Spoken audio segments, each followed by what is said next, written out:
अनुराधा एक प्रतिभाशाली युवा कलाकार थी जिसके सपने रंगों और रेखाओं में बुनते थे।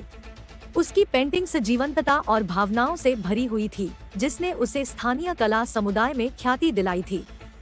लेकिन अनुराधा की कहानी उतनी ही रंगीन नहीं थी जितनी उसकी कलाकृतियाँ।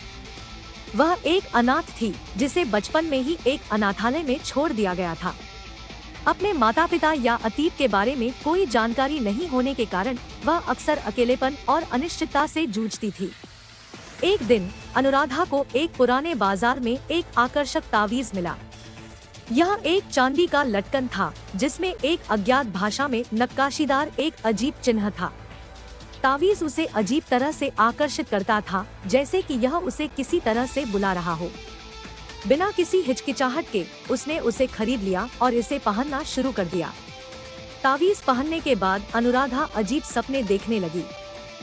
सपनों में वह एक भव्य महल में रहती थी, सुंदर कपड़े पहने हुए थी और उसके माता पिता उसके साथ थे। वह उनके साथ हंसती, खेलती और हंसी खुशी जीवन जीती थी। लेकिन सुबह होते ही अनुराधा अपने अनाथालय के ठंडे सख्त बिस्तर पर जाग जाती थी। उसके सपने का खुशी भरा आभास धीरे धीरे दूर हो जाता था। एक रात अनुराधा का सपना टूट गया। वह महल के भव्य हॉल में थी, अपने माता पिता के साथ डांस कर रही थी, जब अचानक संगीत बंद हो गया और एक अंधेरा छा गया। दो अलंकारिक कपड़े पहने हुए व्यक्ति, जिनके चेहरे काले कपड़े से ढके हुए थे, कमरे में घुसे और उसके माता पिता को पकड़ लिया। अनुराधा चिल्लाने लगी, मदद के लिए पुकारती रही, लेकिन कोई उसकी मदद के लिए नहीं आया। अनुराधा चीखते हुए उठ गई, उसका दिल जोरों से धड़क रहा था। सपना इतना वास्तविक था कि उसे अभी भी उस भय और निराशा का एहसास हो रहा था। वह तावीज को पकड़कर बैठी थी, यह सोचकर कि क्या यह सपनों के पीछे का कारण है। अनुराधा के मन में तावीज के बारे में कई सवाल उठने लगे। क्या यह सिर्फ एक आकर्षक गहना था या कुछ और था? क्या यह सपने के पीछे का कारण था? क्या यह उसकी रीत से जुड़ा था? अनुराधा ने तावीज के बारे में और अधिक जानने के लिए कुछ शोध करना शुरू किया। वह पुराने पुस्तकों और अखबारों को छानबीन कर रही थी ताकि तावीज के रहस्य को उजागर कर सके। उसके शोध से पता चला कि तावीज का अस्तित्व काफी पुराना था और यह एक प्राचीन संस्कृति से संबंधित था। यह माना जाता था कि यह तावीज विशेष शक्तियों से संपन्न था, जिसका उपयोग सपने देखने और अतीत को देखने के लिए किया जा सकता था।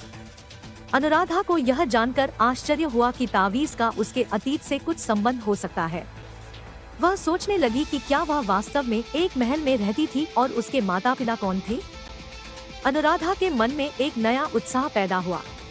उसने तावीज को अपने पास रखने का फैसला किया और इसकी शक्ति का उपयोग अपने अतीत को जानने के लिए किया। वह उम्मीद कर रही थी कि वह अपने माता पिता के बारे में और अधिक जानकारी प्राप्त कर सकेगी। अनुराधा ने तावीज को अपने सीने से सटा लिया और अपनी आंखें बंद कर ली। उसने अपने माता पिता के चेहरों को याद करने की कोशिश की और तावीज की शक्ति से मदद लेने की कोशिश की। उसी क्षण अनुराधा को एक तेज चमक दिखाई दी और एक काला सागर उसकी आंखों के सामने आ गया। वह अपने माता पिता के साथ एक भव्य महल में थी, लेकिन अचानक सब कुछ फीका पड़ गया और काली आकृतियां दिखाई देने लगी। अनुराधा ने डर से चिल्लाना शुरू कर दिया, लेकिन कोई भी उसकी मदद के लिए नहीं आया। वह काली आकृतियों से घिर गई और वह उनसे बाहर निकलने के लिए संघर्ष कर रही थी। अनुराधा की चीखें एक अजीब आवाज में बदल गई और वह अचानक एक ठंडे, सुनसान कमरे में जाग गई। वह तावीज को अपने हाथ में पकड़े हुए थी और उसके चेहरे पर भय की एक छाया थी।